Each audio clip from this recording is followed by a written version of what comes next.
Willkommen, this is Julia. And this is Shane. And this is Think Plant-Based.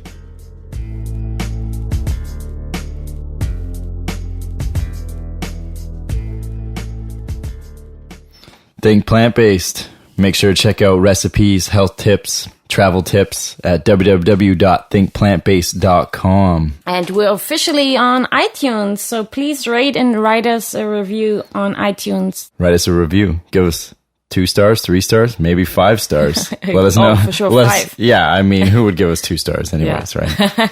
But yeah, make sure to do that because that's how we get found. Remember the bacon bits on the pizza we had? Oh, those were so good. Mm-hmm. I just want more of it, like extra on it. Yeah. Like sometimes it doesn't feel like there's enough of it on that pizza, we order sometimes. Yeah. The owner that makes the bacon bits from PlantBase, David, how you doing this morning? Hi. Oh, I'm doing great. Thanks a lot, friends. Yeah. Well, thanks for your time. Yeah. We really appreciate it, and we're excited to have you on our show. Oh, of course. Thanks for having me. How about you let the listeners know a little bit about your business, PlantBase, and how you kind of got into being plant-based yourself? Sure, yeah. The PlantBase started out as a dinner club. In advance, forgive my voice. I was just getting over a little bit of a cold, so I'll try and make it as clear as possible. But no worries. Yeah. PlantBase started as a secret supper dinner club that I did whenever I'd get back off of tour from touring with the band I was in at the time. And I used it to sort of bump up the vegan community and help me make the last little portion of rent or whatever. And people really liked the items, and they started asking me to make extra with the dinner. And before I knew it, I had accidentally started a business making and selling those foods. So that was a pretty fun occurrence to happen. And as far as my plant-based journey, it was pretty easy for me because I'm a raised vegetarian. I've never had meat. My mom raised me a lacto-ovin vegetarian, and then when I found out about the realities of dairy when I was 18, which was just 2 years ago. Oh wow! That's a joke because I'm so old. I went vegan, and so did my mom right away. So I've been vegan about 20 years now. That's amazing. Yeah.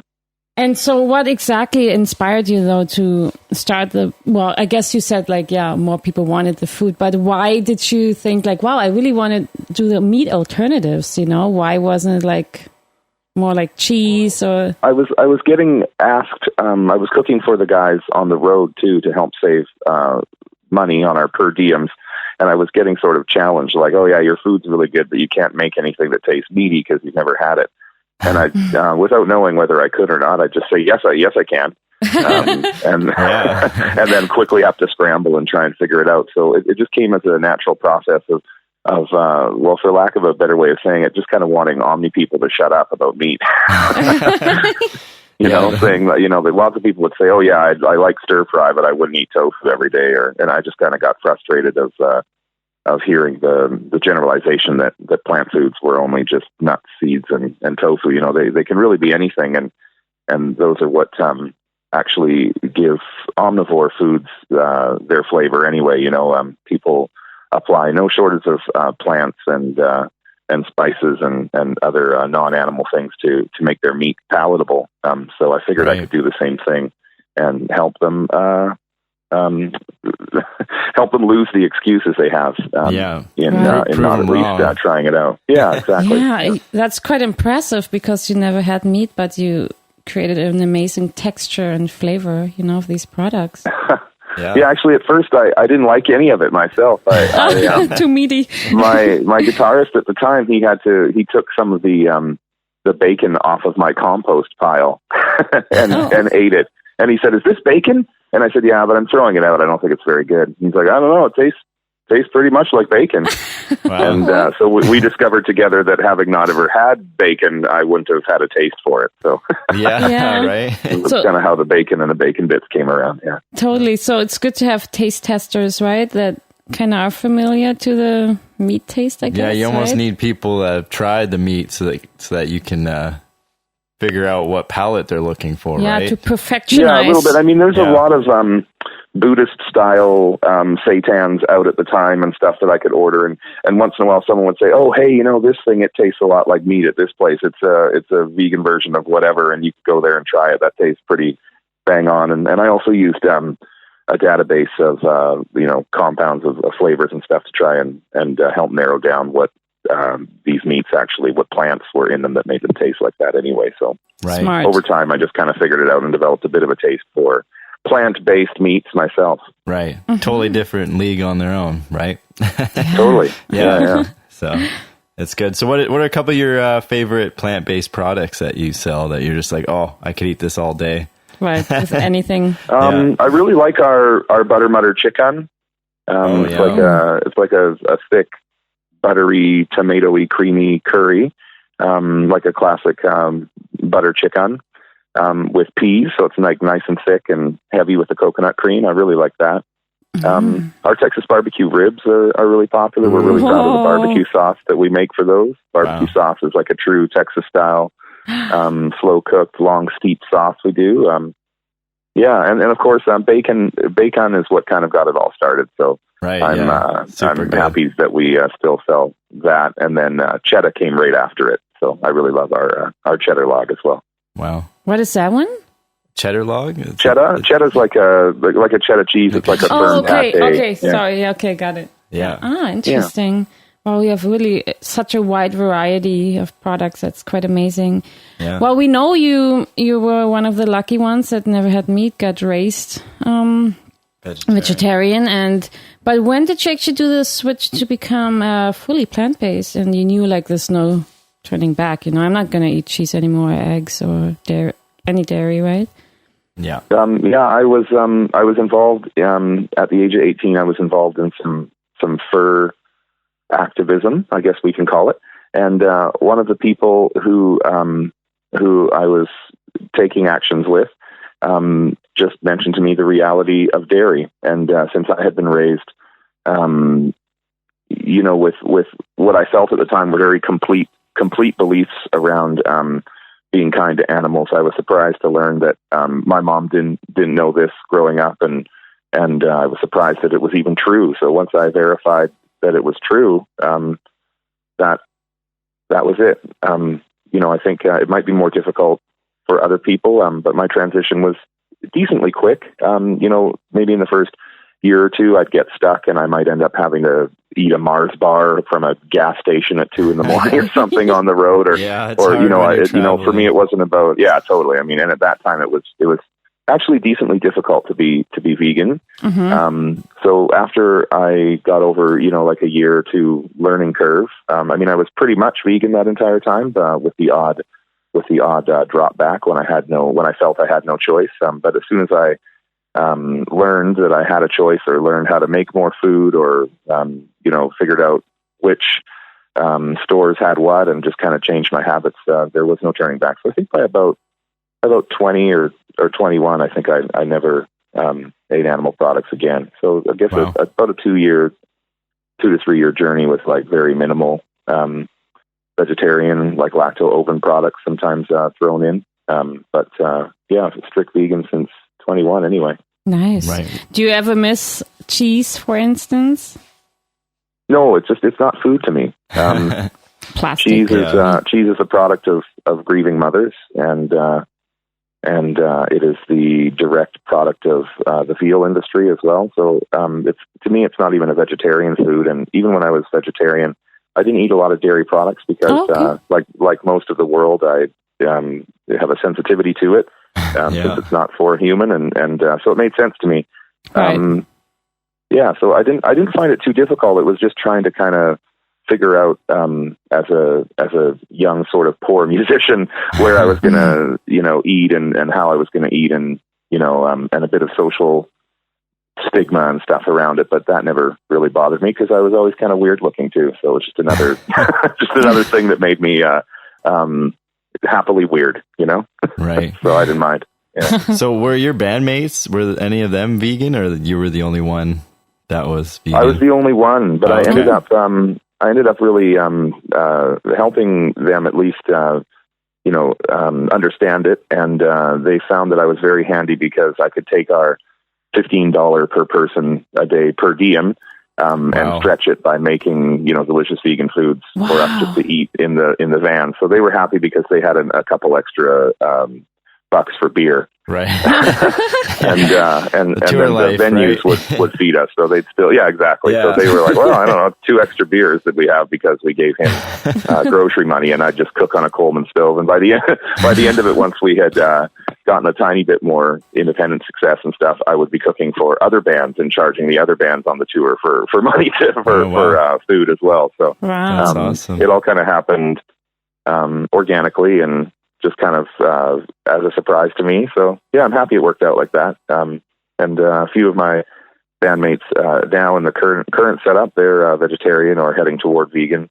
But that first band, I think the best we could do was occasional veganism and vegetarianism. But we were all early 20s guys, and a lot of us were raised really differently than I was. So. Right. Yeah, totally. What genre did you guys play? Just curious. I guess it was in that time. It sort of fell into the emo screamo scene, but nice. it was a little bit more like pop infused harder rock. Like You're a little bit Alexis different on than a lot of Fire those bands, style, or a little bit not quite that heavy. Maybe a little bit more poppy. more poppy. Yeah. Okay. Maybe like Silverstein. Do you know this band? Sorry, what was that? Silverstein? I think they're Stein or Steen. Oh, Silverstein. Yeah, they, we actually played out east with them a little bit. And, Ooh. yeah. Wow.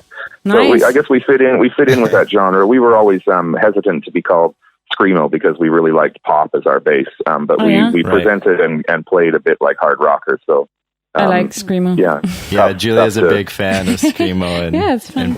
and that type of genre. Yeah, and I like your voice. I just listened to one of your videos, and you were like singing and kind of promoting people to come and buy your products. You don't have a huge advertising budget, you got to do what you got. That's so awesome, so creative. Yeah, I like that. That's great. You're so inspiring, with what you're doing, and I feel like people really like your products, and I see your products all the time. Everywhere. Vegan Supply, everywhere we go. Everywhere now, I'm like, whoa, plant-based here, plant-based there. Crazy. Oh, that's awesome. I have to say the business came out of my intent to do activism, and obviously not all activism is as friendly as food is, so it was kind of a welcome change.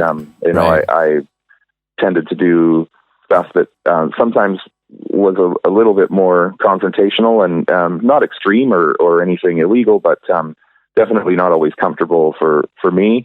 And so, the fact that relatively strict activism and the support of other like really awesome activists that I admire helped get the business started is really important to me too. So we're still proudly activist owned and involved with actual taking of actual actions, Right. So that's important to us as well, supporting the community and making sure that animals are heard. Exactly. Yeah, and it starts with the plate as well, right? What we choose to have on our plates. Mm-hmm. Totally. Yeah, it's a good way to introduce a lot of those concepts for sure. Right. Yeah, even like Karen, right, from the Blue Heron is using your plant-based products. I saw. Oh yeah, and what an honor! Karen is an absolute. She's absolutely gifted with culinary. Mine. Obviously, I want to make delicious food, and I worked really hard to be able to make what I make. But she's got an innate gift and a ton of intelligence too. So she's really someone that a lot of us look up to for her innovation and for her just sheer dedication to doing it right. Yeah. Right. I just love how vegan businesses work together, we're not all divided, too, Exactly. We share and we have all the same goal, we can't forget that. Like we want to save animals, right? And in general, planet Earth, that's all we have. We only have one planet. Mm-hmm. Well, absolutely. And food can unite, so it's a good starting point too. Totally. Yeah. Yeah. So where do you see plant-based going in the future? Like supermarkets, Whole Foods, Safeway. Actually, do you sell in Whole Foods right now? I don't know if I've seen it there. No. We're not probably quite ready to meet the demand of Whole Foods. Okay. But this year we will be scaling up a bit and going to more independent or semi chain, semi larger kind of distribution networks like that. we'll probably stick away from ultra large supermarkets until we're definitely well entrenched in a bunch of local places. But we're happy just to build in BC. There's other companies around that sort of have more of a startup model with the goal for really, really big expansion right away. Right. And this started for me as like a grassroots underground secret supper. So I've always liked the indie spirit and the DIY feel and aesthetic. So it's going to stay within that vibe for now and just build within that. There's lots and lots of room locally for all sorts of expansion. So I'm going to focus on that this year. And then I think maybe the year after that, we'll look at bigger players and bigger spaces to produce the food. Right now we produce out of barely a couple hundred square feet in our prep area, and then some shared equipment between another 20 businesses. So humble beginnings, but we're doing really well with it, and so we've got lots more room for more capacity, buying some more equipment, and just keeping the stuff churning out. Right, exciting, keeping up with the demand. Yeah, exactly. yeah. So how is it in Vancouver Island? Can people get anything from you?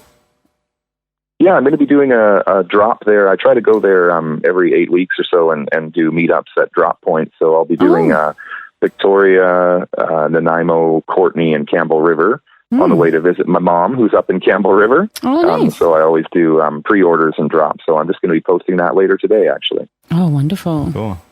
Yeah, so where can the listeners find you and get your delicious plant-based foods? Yum, yum. Yeah. The easiest answer where all the information kind of circulates most commonly and most up to date is on Instagram, PlantBase Food, no D on base, and on Facebook. The website's just being revamped for a new ordering process that we're doing. So for now, Facebook is a good source of information, and that's facebook.com/plantbasehealth. Excellent. Yeah, perfect. I'm already getting hungry. Yeah, I'm going to go get I want to try these chicken ones you mentioned. These would sound delicious. Buttery chicken. Well, thanks so much for your time. We really appreciate it. And I appreciate you talking with me. Thanks a lot. And and we'll hopefully see you around making some delicious plant-based foods. Yeah, I don't really have a choice now, so you will for sure. I'm in this pretty deep. I have employees and then stuff. We will see you. Yes, definitely. Well, keep inspiring everyone around you, because you really make such a great difference. Mm-hmm. That's really kind of you. Thanks, and thanks for all you do as well. Oh, thank you. Thank you so much. Yeah. Talk to you soon, David. Yeah, talk to you later, David. All right, talk soon. All right. Bye-bye. Ciao.